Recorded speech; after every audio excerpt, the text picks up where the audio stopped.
Welcome to Unlearning, where we go behind the curtain for an insider's perspective on the theater industry, break down the buzzworthy conversations on social media, and challenge the stigmas that hold us back. I'm Veronica Stern, and together we're unlearning and redefining what it means to thrive in the business. Now it's time to rewrite the script. Hello, wonderful people of the world, and welcome to the Unlearning podcast. Today I have the wonderful and lovely Franco Valerga, who is a recent graduate of CCM, my alma mater, surprise, surprise. But more interestingly, he played the Evan Alternate in the Argentinian production of DEAR EVAN HANSEN, which was called Querido Evan. Okay, listen. I have been sitting here on Google Translate to get the saying it right. This is how you say it. Querido Evan. That's how you say it. That is Dear Evan, and Franco will talk about why they don't have the Hansen in the name. It's actually a very interesting story. But we talk about everything from recently graduating college, literally like 6 weeks ago, showcase, and then of course Evan Hansen in Argentina. I'm so grateful to him for coming on the show in the midst of this crazy whirlwind of finishing college, but it was a lovely conversation and I really cannot wait for you guys to get to know him. By the time this episode comes out, the Tony Awards will have happened on Sunday. This is me from the past predicting that Sunset will win Best Revival. There's no question. You guys, I had a dream that Nicole Scherzinger lost. Not that I'm manifesting that, but I have a feeling that there might be something crazy happen. The Hamilton reunion will have made everyone cry. Cynthia Erivo will have stunned us with, I'm going to say, 8 different looks throughout the show. And I'm going to also manifest that Jasmine Amy Rogers got a chance to perform as Boop during the broadcast. Was I right? Let me know in the comments. Anyways, I'm very excited for this conversation with Franco. I hope that you all enjoy. Franco, welcome to Unlearning. Thank you for having me. I'm so excited to have you here. You recently graduated from good old CCM. Yes. And I can't wait to chat with you a little bit about that. But before we get into that, I want you to tell everyone a little bit about your background because it is very interesting and very exciting. And I can't wait to kind of get into all of it with you. Totally. So tell everyone where you were from originally. Yeah, so I was born and raised in Buenos Aires, Argentina. I just grew up there. Mm-hmm. I visited the U.S. for like vacations, but I just came to the U.S. for college to CCM freshman year. I'm sure this is like the most annoying question in the world. So great way to start the show. But your English is like perfect. I mean, that's what I tried to do in the 4 years You in college. Did you come to school like knowing like English is your second language or? So I went to a bilingual school. Okay. But Nice. still, like, my family and everything, it was just Spanish. Uh-huh.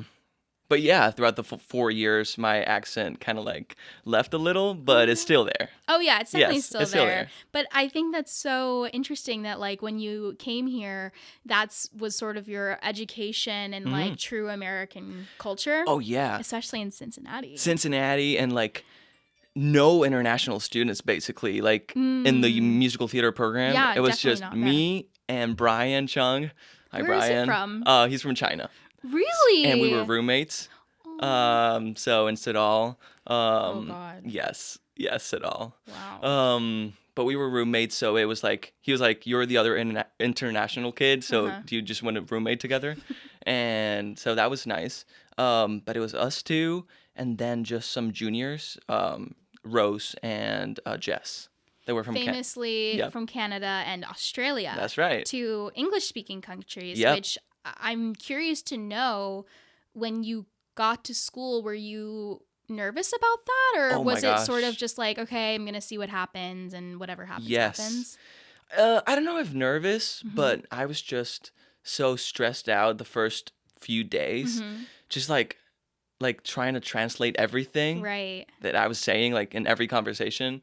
So that was like a little draining in the beginning and like getting used to it, especially because no one else would speak Spanish to me. It's not that I could like have a friend to talk to, but it was just like FaceTiming with my girlfriend or friends back home or family. Yeah. That it was just like, okay, I can relax now. Now, were you able to, before we get into like all the fun musical theater stuff, I'm curious just about like the international student experience at UC. Were you able to find other international students to like have a community with, or was it really like you felt like kind of isolated? I mean, you know how the musical theater program is? Yeah. That is like very much like a bubble. Yeah. So it was actually hard for me to find other international kids at school.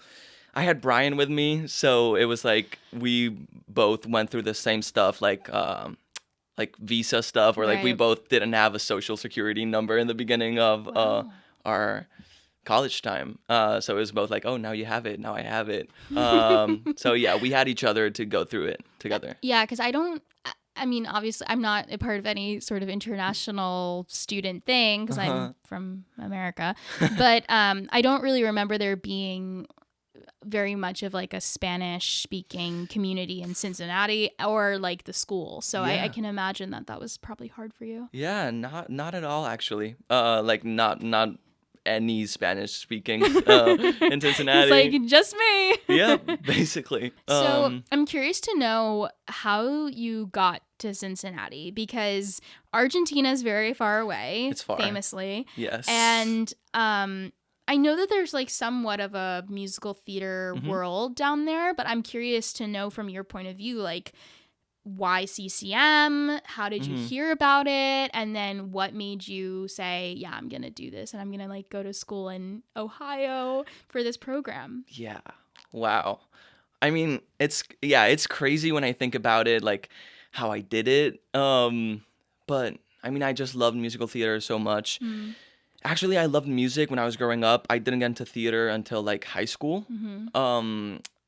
But then it was during the pandemic when I started applying. And I was like, Mom, I want to go and do it. And it was like the perfect situation because I didn't have to travel for the auditions. Oh, because you got to do a video. Yes. Wow. So it was like this time when I was in Argentina, I actually had... So the school system in Argentina goes from March to December. So... the next year, like after school, I stayed in Argentina. My parents were like, you're going to have to stay and try it for a year and then you can go to the US. So I had that year that I was actually studying film scoring, but it was all virtual because the pandemic. The pandemic, yeah. And then I started applying to schools and I was like the top musical theater programs. Yeah, you just have to shoot. I mean, if you're going to come from that far away, I feel like you kind of have to be like, I'm not going to do this unless it's like the top, the thing. Yeah. To not like, there's no guarantee, obviously, when you go to one of these schools, but there is a guarantee of the level of education you're going to get. So I can understand. Yeah, you have something that tells you it's good. Like the people that came from there. And honestly, what sold me to CCM was as soon as we got accepted, we got all the like the people at school like following us on Instagram. And it was just like so exciting. Yeah. And you were there a senior. I was. I was there. I remember. Now you have to remind me, but yes. Did you guys come to campus for Accepted Students Weekend? Did we have that? No. It was all virtual. That's right. Wow. Oh my gosh. But we saw your senior showcase. Like the your videos, recorded, the videos. Of course. Yep. Because I vaguely remember meeting you in person. Or am I like imagining that? No, I think imagining it. Oh my God, that's so crazy. Yeah. Okay. I guess Some people did visit, but just like sporadic, not like a welcome week. I guess I kind of want to just go back to Argentina for a second. Yeah, because let's go back. I guess with the invention of the internet, the world is really your oyster. So where did you get the musical theater bug? Because I feel like it's such an American sport. Yeah. Not that it isn't everywhere else. Like, that's not what I'm saying at all. But it's more so it's just like, where did that, like, come from? Yep. So my high school had a drama club, like a extracurricular drama club, and the teacher there also taught like theater at school. So she kind of like pressured me into joining the drama club, and I just like fell in love with it my sophomore year of high school, doing Mamma Mia. Oh. Yep. Did you play Sky? Yes. Of course. And just that, I don't even know how it happened, but it just like it happened, and I fell in love with it, you know? Yeah. But there's a theater like industry in Argentina. Yes. And yeah, but I didn't know a lot about it until like I started getting into theater in high school. And had you ever come to the States and like to New York Yes. to see a Broadway show? Yes. Oh, and okay. Yeah, once I came to New York, and my dad got tickets to Les Mis. A classic. Yep, classic. Not Les Mis. No. Did you like Yes. see Les Mis and you were like, I need to do that? The thing is, I didn't know a lot about theater back then Okay. because it was like primary school. Uh-huh. Yes. But then, okay, I have this story. This is actually it. Oh my gosh. Okay. The memories are flooding back. Yes. I was like, how did I not tell this? So my senior year of high school, when I already was into musical theater, I came to the U.S., to New York, and I wanted to see a show, right? And I was cheap tickets for Broadway shows. Sure. And I went to the box office for Dear Evan Hansen. Yep. And I was going to get tickets for my mom, my sister, and me. So I got there, lined up, and I asked for 3 tickets, and my credit card was not working. Oh no. But I got I had $100 on my wallet, so I could only get 1 ticket. Oh. But I got one for me. And then after seeing it, I was like, wow, I love this, and I now really want to come to the US to do it. Really? Yes. Wow, that is so special. And I guess that's a perfect segue into your Dear Evan Hansen journey. Because you got to play Evan in Argentina. Yeah. Can we talk about that journey and how that all came to be? Oof. I mean, because you were at school, right? I was at school, yeah. Sophomore year? Sophomore year. Yep. So at this point, did you tell me how it happened? Just how it happened, yep. Did you get an email? Did you see a listing for it? Are yeah. you know, I'm sure you're connected in the Argentinian theater space. What went down? I followed the producer of Next Normal, Casi Normales, was done in Argentina for a long while, and he posted that Dear Evan Hansen was coming. Yeah. And to Argentina. To Argentina, exactly. And there was an open call, right? So I submitted my stuff, but honestly, not thinking too much about it because I was like, I'm at school here. Right. It would be too crazy, but I was like, it's my dream show, this show that I saw, and made me fall in love with it, and I'm gonna do it. So I'm sure in the back of your mind, you're like, Argentinian production of Evan Hansen, and I'm at the top theater school. This feels like kismet a little bit. Yes, but at the same time, it was I don't even know how it would be able to happen, you know? Sure. So I just sent my stuff, and I came, I went back to Argentina for the winter break, so December. Actually, it was a crazy time because it was the World Cup, the final of the World Cup, and we won that World Cup, so everybody was going crazy. And anyway, I got there, and I sent my stuff 2 weeks before going back home, and I was home just winter break, which actually is the summer there. Just fun fact. Okay. Because it's the the equator, famously. Yeah, exactly. And I was there, and I had an email that they wanted to see me in person for Evan. And I was like, okay, perfect. I'm here in Argentina, so let me just go and audition for it. Yeah. And I went in. I was so nervous.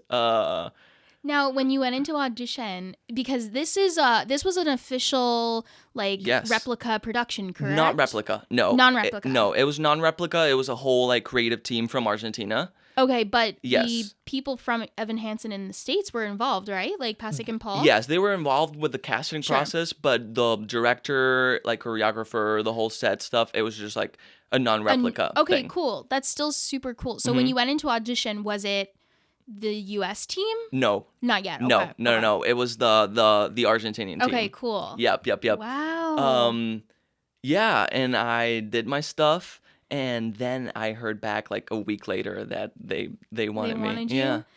So before we like move on from that Yes. point, when you went into that audition, I'm curious, like you had a year of school under your belt, Yes. but it was like year and a half. it was like like Zoom school? I forget. Not really. Okay, no, it was, like, no, more in no. When I person? got like the first semester, freshman year, we had masks, but it was yeah. all in person. Yeah. Did you feel like you were more prepared than you may have been if you hadn't started school? This is not CCM propaganda, by the way. I'm just Right. curious to know like how it felt auditioning 1 year after, having an education. in it. I definitely think so. Like Uh-huh. confidence wise, Sure. just like knowing that like I got this, like Yeah. I got into this school, I like trained just vocally too, like it helped me a lot. Mm-hmm. Yeah, but I still felt like really like New. a newbie. Yeah. So when you got the email that you got the job, Yes. were you like, oh no? Oh, I was freaking out. Basically. What am I gonna do? Yep. And was it because you really wanted to like continue your studies at CCM, or Yeah. was it just like, or was it, oh my god, I have this amazing opportunity, or just like a yeah, mix it was of both everything? because it was just like, oh my gosh, this is crazy. This is the dream. Mhm. But also like all the effort that I put into going to school in Cincinnati, moving, like that's also the dream, So Right. it was just like I called with the producer and told him like my situation. Sure. And then I came back here and talked with the head of the program. Well, what did the producer say? I'm curious. I mean, he was really interested in me, but Sure. he also like wanted to like honor the fact that I was in the U.S. studying Sure. and wanted me to make it work. So, when you came back to CCM, Yes. or did this happen like you got the email and they said like, yeah, tell me the timeline. Yes. of everything. So I came back to Argentina, did the in-person thing, and then I got offered the role Okay. for Evan Alternate. Okay. Yes. But you were still in Argentina. I was in Argentina. Yes. I was like, I have to let CCM people know. Oh, so it happened like But it was like, online? yeah, it was like 3 weeks. No. I like, because it was like the next week I was coming back to Cincinnati. Oh, okay. It was like really fast. I see. And when was Evan Hansen supposed to start? And it was supposed to start May, like second week of May. Okay, so like end of school time? Exactly. Wait, no, what was it? No, it was the first week of May. Yes. So when you got back to school, who did I you was talk like, to? I'm curious. To Eric, because Eric was the Oh, head back then. Oh my God, yes. Well, he's very supportive. He of was those very types of supportive, things. actually. Yeah. No, he was super supportive. And he really tried to make it work, and it worked. Well, tell me, 'Cause what was the like length of time that you were That's the thing. contracted to do it and all that stuff? So I think what made it work was the fact that it ran for like 4.5 months Mhm. or 5, and the 3 months of summer were there. Look at that. So it was like the stars aligning, actually. So when it overlapped with school, what Mhm. was that like for you? So it was like the last 4 weeks of the semester, Mhm. the one that I was in, like the second semester of sophomore year, and it was like doing a lot of the stuff online, video, like Sure. Voco final units, like sending a video. But you were in Argentina. I was in Argentina. Oh, Yeah, Argentina. Oh my Gosh. God. Argentina. Yes, Argentina. You were in Argentina doing all of this, Yes. and your classmates were in Cincinnati. Yes. Was that difficult for you, or were you kind of like, I'm doing this really cool thing as well, so I feel okay about it? Or Yeah, I mean, it was also new. yeah. So it was just like, Sure, Yeah. sure. And the school stuff was that, just like sending like video stuff, some like essays, like Mhm. academic stuff, and then actually I had to like retake jazz classes for Diane and like the ones that I missed, redo them the next semester. That's like the hardest thing about musical theater school is like some of the stuff you can do virtually, but I guess the dance stuff is much more difficult. Yeah. Now, I'm trying to decide if I want to stay on Dear Evan Hansen or go back to school for a second, but I think I'm going to stay on Dear Evan Hansen. Yeah. This production was obviously in Spanish. What was that like for you to, I guess, one, get to sing in your native language, but also like to sing music that I'm sure traditionally you had heard English. So what was that process like? The translating, obviously I know you didn't do it, but trying to get the English out of your head. Right. I mean, it was so cool to hear the music that I knew and loved, but in Spanish. And just like the people that translated it were so amazing at it. Guido Balzaretti and Pablo del Campo. They were just like really delicate with what they did, and just like, because like everything has to rhyme still, and like the rhythms stay the same, so the metaphors and that kind of changes. Sure. But the main idea of the song like stays the same. And remind me, I didn't want to like say it and butcher it, but the name of the show in Spanish. Yes, it was called Querido Evan. It was not Querido Evan Hansen. Yeah. I think they just took the Hansen because it's just like a very not like last name that would resonate in Argentina. What does Querido mean? Querido is dear. Oh, yeah. Okay. Just like Dear Evan. That's cute, I guess. They didn't want to make it like a Spanish last name? Right. I mean, he was still called like Evan Hansen. Oh, okay. But I guess for the name, like they just like decided to go like Querido Evan. Wait, how do you say it? Querido Evan. Evan. Yeah. I can't. I'm not going to even try to butcher it. Wait, that is like blowing my mind of how insanely cool this opportunity was for you.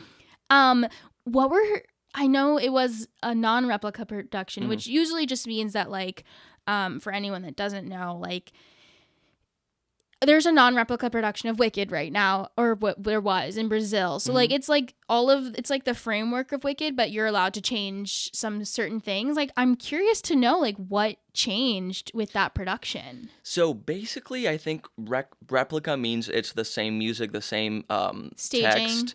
No, the staging changes. Like the director changes. Oh. So they like the director, choreographer, the whole set and that changes too.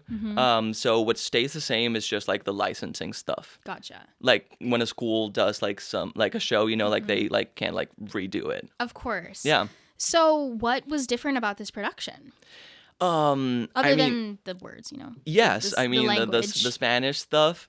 I mean the show is pretty much the same. Yeah. I was gonna say it's one of those shows where now it's being done regionally, of course. And it's like, oh, how is it going to be different? It's like, there's only so many takes you can have on Dear Evan Hansen.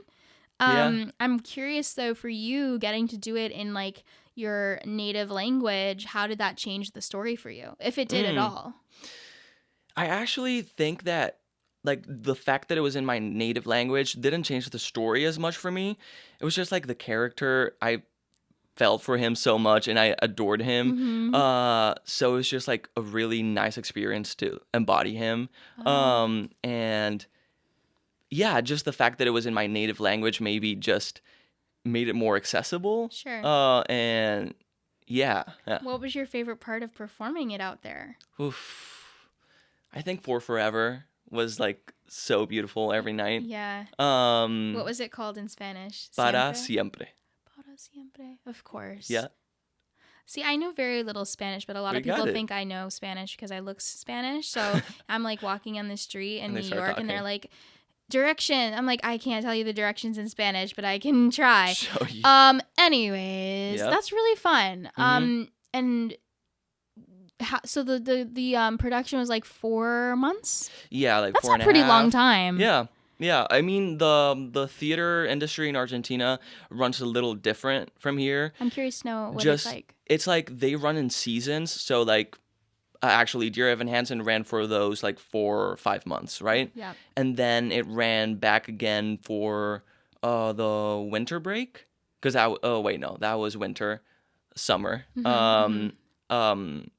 Later on that year, but I wasn't with them anymore. Okay. But it just like starts and stops, like in because you know how like New York Broadway with all the tourists, that's the way that they can like run forever. Sure. And in Argentina, the shows run for like shorter periods of times, and usually during like vacations, so like winter or summer. Yeah. It kind of almost sounds like how regional houses work here, where it's like the summer, specifically the summer stock theaters, where it's like the Muni runs, you know, June to August. Exactly. It's very similar to that. So when you got back to school, how is that kind of coming back into the world of like academia after getting the chance and the opportunity to do the thing that you go to school to study and hope that you can do one day? What was that like for you? It was interesting also because what I told you that I had to like move apartments in that transition. Oh, that happened while you were doing DEAR Evan Hansen? Yes. No. So 2 weeks before coming back to Cincinnati, I found out that I did not have my apartment anymore. So I had to find a new place, and just like, it was crazy. So do you mind if I just like give them some more details? Please. So Franco was telling me that the apartment that he had in Cincinnati, all of your stuff was there, right? All of my stuff, yeah. I guess something happened with the lease or whatever. And this is like, it's basically student housing. Like the Verge is basically student housing. So I guess they were trying to contact you, but they couldn't because you were in Argentina. Yep. And then they took it upon themselves. Well, I guess it is their right. It's their place. They took all of your stuff and like, where did they put it? In the basement. In boxes? Like 2 like big carts. No. But just like everything was thrown in there. No, that must have been very jarring for you. Oof, yeah. Yeah. So where did you move to when you got back? Because also there was like a housing crisis. In Cincinnati? In Cincinnati. Because like they were like rebuilding it all, and like it was like a big moment, and I did not find any place. And then I found this like off campus 15-minute away like house. Like next to Kroger-ish. The Kroger. Like by the fields? Or like down in the downtown area? No, by the fields. Oh, okay. That's like by the CVS-ish. Oh, that's kind of far. It's kind of far. I lived at 65 West. Okay. It's like on West McMillan Street. Okay. But like 1 block down. And in like a house with random people? No, it was a single apartment, but it was still like a building, yeah. Yep. So you got back and there was that fiasco. That thing, and then school. Yeah. I don't know that it was like anything like specific that felt different. You know, it was just like, okay, I have 2 more years of school. Yeah. And I really want to like, you know, keep learning and spend the time with my friends, because I was like, college is only going to happen one time, and I did all of this to move to the US and do like this thing that I was passionate for. So I really wanted to like take advantage of it. What was the greatest lesson you learned while you were doing DEAR Evan Hansen? Oh my gosh. Greatest lesson. I think just like trusting myself and like the talent that I have, and just like, doing the show with a lot of the people that I admired in like Argentina. Like the Cynthia, the one who played Cynthia, was an actress that I saw in so many shows. And the one that played Heidi, was I'm translating the names in Spanish. Is like a really famous singer in Argentina. And it was just like so nurturing to learn from them and just like do these scenes with them. So I think that just like it was all like a learning experience for me. Wow. Yeah. Did you go back to school with like this new level of confidence because you kind of got a taste of the professional life, or do you feel like it was like any other, do you feel you had some sort of, not leg up, but just like, hey, I know what this is going to be like, at least a taste of it. I have a bit more confidence of like not having that what is it going to be like thing looming over my head? Yeah, I think so, definitely. It was also like a little bit different because I was the alternate. Okay, So yes. like for a lot of the rehearsal like period, I was not like on doing this stuff, but I learned a lot during doing the shows, you know? Of course. But yeah, I felt like it helped me a lot. And that, what I just told you, the connecting with other actors that like are professional, and that made me really appreciate like the art, you know? I'm curious to know your experience with being the alternate. I think that sometimes people don't know what that is. So if you want to explain that, and then also the experience of having to wait and then get your performance, but, you know, seeing somebody else do it, and then, you know, hopefully you didn't compare yourself too much, but that whole experience as well. Yes. So I was the alternate, and I was doing one show a week. So we had like 6 show weeks, and I was doing one of them, the one when we had 2 shows a day. But I had every week I had that one show. And during the rehearsal process, when they were like marking and like staging the whole show, it was mostly him doing the whole show, and then I had some put-ins where I like rehearsed it. Right. And it felt strange in the process, you know, of rehearsing, and like anxious. Like definitely I felt anxious because it was like, oh my gosh, I have to like do this really crazy role. And I'm not like rehearsing it right now. Yeah. So it was a lot of like work that I had to do on my own to like feel that I was like really up to, like really able to do it, you know, before I'm like doing the put-in. Especially with a role like that, where I'm sure repetition is your friend in theater. And whenever you are not the one that's necessarily being molded, it's a lot harder because you're not necessarily getting that instant gratification of like, yes, this works, rehearsing. this doesn't. So that's really interesting. Let's talk about sort of graduating, because that's what you just did. That was your next milestone at CCM. Yes. First of all, lovely showcase. I watched it online. Thank you. And then my first question that has been looming over my head is, you sang Teenage Dirtbag for one of your songs. Were you influenced by the One Direction cover of it? Because I feel like I heard some One Direction in that. I definitely heard that version. Really? Yes. Because I was like, how did you come to that song? I'm curious. Oh my gosh, I did a cover of that song like on my Instagram I 2 saw years that. ago. Yes. I was like, wait. So like I love that song, and then I was like thinking of showcase songs. I was like, let me just try it, you know, because I knew that I wanted to play guitar for something, and like I wanted something a little edgy, funny. And I was like, let me try Teenage Dirtbag. Yeah. And then it like stuck, and It's such a good song. Yeah. It's such a good song. And I only bring up the One Direction of it all because that was like, my sister and I had that on repeat. So when I heard you sing it, I was like, wait, it's kind of giving One Direction. I kind of love that journey for you as like a showcase type of deal. I love that. Talk about showcasing. Yes. What was your experience like? I know it like genuinely just happened, so if you haven't reflected that much, that's okay. I'm just kind of curious to know what it's like, because I didn't really experience it, so I don't even know. I mean, the past month and a half has been crazy because apart from graduating and moving to New York, I was also in Hair. Like that was the show that like was the last weekend of school. Wow. So it was doing the show, graduating, moving to New York because I like moved in with all my stuff like to my sublet, and like prepping for showcase, right? Yep. So it was like all a lot.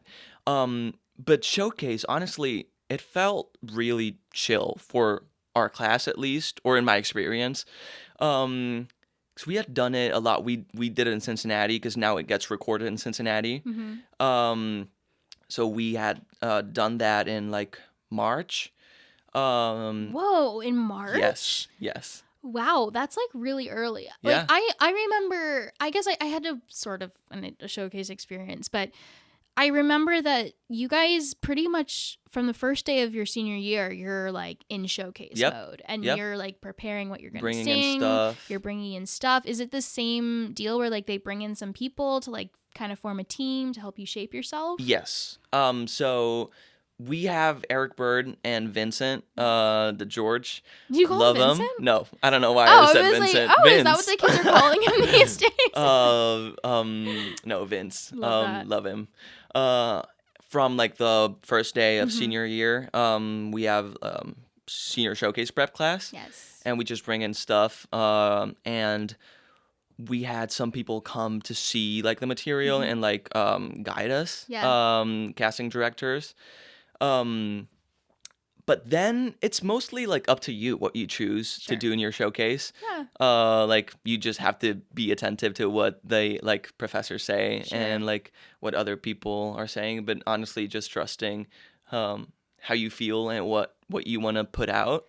What was left on the cutting room floor for your showcase? Oh my gosh. Okay, Run Away With Me. Oh, a classic. Yes. Probably for the best. Yes.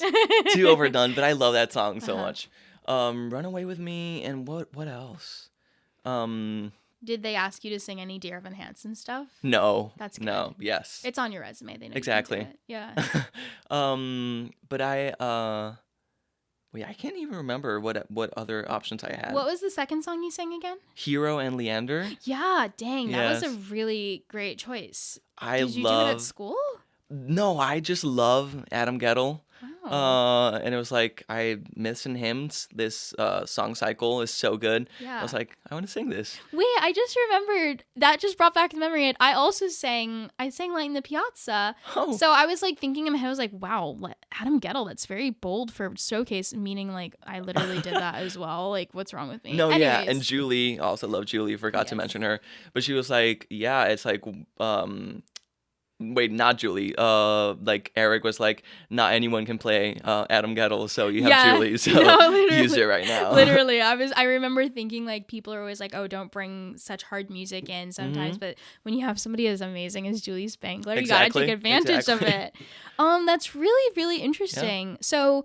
For anyone that doesn't like know what showcase is, it's the opportunity for the senior class to come to New York. They perform all the songs that they've been preparing for, the months leading up to it. They do it for like casting directors and mostly casting directors. Yeah. I guess there's sometimes a few like other industry people there, but it's really just for like casting directors. Oh, and agents. Yeah, Duh. reps. Like the people that like have to represent you. Duh. To meet you, see what you can do, and then you kind of like hopefully you get some hits off of that. Yeah. So I'm not gonna ask you like how'd you do during showcase, but are you happy with your showcase experience? Yeah, totally. I'm signed and and I got some cool auditions, but that's great. I'm so happy for you. But now we're here, and it's like it's a weird transition being in New York now. Because it's like, oh my gosh, I'm so close to it. I'm like, I can see a Broadway show. I'm like, I can go to any audition, but at the same time, it's like there's only so much you can do. But it's like, yeah, a little stressful to be like so close to it, but also like wanting the things to happen. I don't know. Yeah. Okay, I wanna be mindful of that, so I don't want to like push too much, but I'm curious to know what is the most surprising thing about graduating that you weren't expecting. I mean, I guess just that, like being in New York, and I guess like dealing with the reality of being in New York. And what's the reality? What's the reality? The cost or the cost. I'm finding a job, but I can only work jobs that are like arts related. I saw that on your Instagram today. Can you explain that? I'm curious to know more about that. So I'm on OPT, like after the F1 visa that's for like students, you get an OPT, which is a year after to like, it's like optional training practice. So it's like put into practice what you studied, basically. It's like an employment authorization for that. So that means you can only work jobs that are theater or arts related. So I cannot just like wait tables. So I need to find like a survival job that can like apply to that requirement of the visa. Wow. Yeah. Wow. Okay, that's a lot to take in. Yeah. Is that proving to be stressful for you? Or do you think that you'll be able to find something soon where it's like, okay, yeah, this meets the requirements? Yeah, I just keep hoping, entering like playbill.com and not even like performer, just like anyone. And so it has to be arts related because that's what you studied in college? Yes. Interesting. It doesn't necessarily have to be like performer, like a show, but just like arts related. Yeah. I'm sure you'll be able to find something. Yes. It's coming. I'm like, you're going to be okay. Come on. And is your goal to stay in the States and like really pursue it here? Or are you like open to going back to Argentina and kind of running the circuit there? Yeah. I mean, I'm definitely not like close to any option right now. That's okay. Yes. So I really want to try this year that my visa gives me for sure. And just like really get to know what the New York musical theater experience is like. Yeah. And just like really, experience it and see if I like it or not. And that's such a good mindset, I feel like. I think sometimes people come and they're like, gotta book something. But you said something that was interesting. It's just like, I want to see what it's like to audition and what it's like to just like be here. Because at the end of the day, that is the job. And that's like, you have to really enjoy that part of it. Totally. Yeah. So we'll see what this year brings, and I think it's going to be really good. Yeah. I think it's going to be really, really good. I have a question that I ask everybody that comes on the show, and it is, what does success look like to you now, and how has that changed since you were younger? So I guess if you want like a placeholder, I guess, what does success look like to Franco right today, and how has that changed maybe since you had your eye on like, I want to go to America to study? So I would say that success today looks like being creatively fulfilled, just doing something that I'm really like passionate about, and something that like working on a show or anything, or my music, something that tells me that I'm like doing something with a purpose and makes me feel like fulfilled, and just that I'm happy doing it, because like so often you find yourself like, oh my gosh, I'm so stressed about this audition that I have to do, or like this thing, when like, I just want to be happy where I am in the moment. That's what success today looks like. And I feel like success used to look like just like fame, just like the big things. When maybe it's not only like the big stuff. I mean, the dream is the big stuff that's also creatively fulfilling, but just not just the dream for the dream. Yeah. That's so lovely. Do you have a dream role? Orpheus in Hadestown. Oh my God. Yeah. Yeah, that would be perfect for you. I love Hadestown. Yeah. Wow. Well, I think it's gonna happen soon, I'm sure. And hey, listen, if it happens in Argentina, that would be really cool that too. too. I'm sure. Yeah. Also, I wanted to ask you, like, before we go, do you hope to like perform in the States in Spanish ever? Like to do like, I know there's like a lot of shows right now that are kind of like that bilingual thing. So that bilingual thing, oh my God, that makes me sound horrible. I'm like, that bilingual thing. No, you know what I mean. Yes. I'm just curious, like, do you go into auditions as like, hi, I'm this person that can do both, or are you trying to sort of be like, not put that forward right now? No, totally. I mean, I just say my name like, hi, I'm Franco Valerga, usually, but like, yes, I would love to be in like a Latino show. Now, Real Women Have Curves, Buena Vista Social Club, and the Gloria Estefan Basura musical that's coming up. So there's like a lot happening. That's super fun. And I would love to. Yeah, I would love to work on a show like that. Yeah. Wow. Thank you so much for coming on Unlearning. It means a lot to me. And Thank you. it's always so wonderful and fun to talk to somebody that's like at the beginning. Because you really are just at the beginning, and it's going to be very, very exciting for you. And I'm honored that you came on the show to talk about it. Thank you. Yes, thank you so much. It means so much to me. That's awesome. Tell everyone where they can find you on social media and whatnot. So my Instagram, Franco Valerga.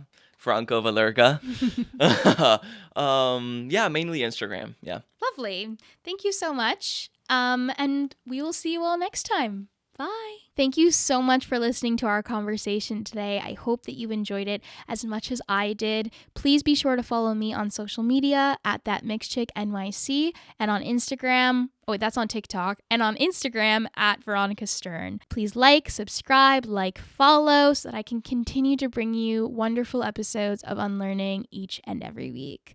Thank you guys so much. Bye. Lovely. Yay! Wow, that's such an interesting story. It's lovely.